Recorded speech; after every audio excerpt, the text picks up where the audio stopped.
وژل سوي به وي ځکه په جګړه کې خلک وژل کیږي. مولا محمد عمر د ایران افغانستان د پولې په اوږدو کې د ایراني سرتیرو د ځای پر ځای کېدو په خبرګون کې بي بي سي ته ویلي وو چې تاسو خو د دې کار دی کدي ارڅ کې مخ چار نه جن لري مخ یو قوي پیرا بلا زه پر د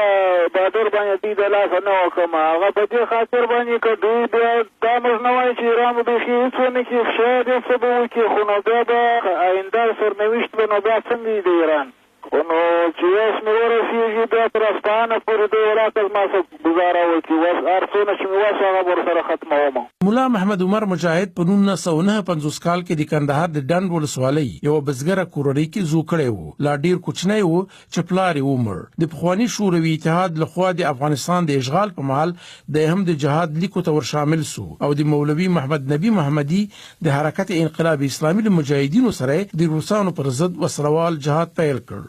مولا محمد عمر دغه وسلوال مبارزې په محل لکه لږه څلور واره ټپي شوی چې پکې یو ځل خپل یو سترګه هم له لاس ورکړه. له معیوب کېدو وروسته د کوټې په یو دینی مدرسه کې زده کړو ته ملا وترله او له یو څه زده کړو وروسته د کندهار ولایت په سنگیسار کلی کې امامت پیل کړ. په 1990 کال کې مولا محمد عمر په هیواد کې د سولې او پایداري په هیله د خرقې زیارت په مخ کې خلکو ته د حضرت محمد صلی الله علیه وسلم خرقه ورخودله او پلویان ورته د امیر المؤمنین لقب ورکړ. په همدې کال طالبانو د مولا محمد عمر په مشرتابه کابل هم ونیو. مولا محمد عمر د خپل امارت په محل د راپورونو تر مخه یوازې 3 واره په پټه کابل ته تللی وو. مولا محمد عمر د شپږو کډونو لپاره د طالبانو د اسلامي امارت چې یوازې 3 هیوادونو سعودي عربستان، پاکستان او متحده امارات په رسمیت پیژندلی وو مشر وو. په 2000 کال کې د امریکا په نیویارک او واشنگټن د الوتکو تر برید وروسته امریکایانو له طالبانو غوښتل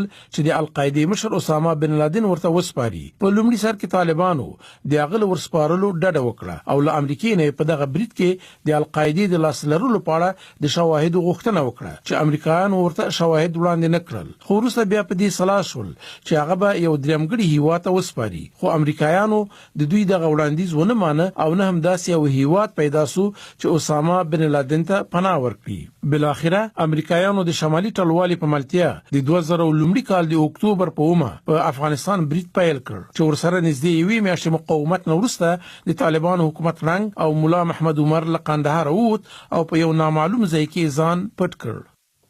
د طالب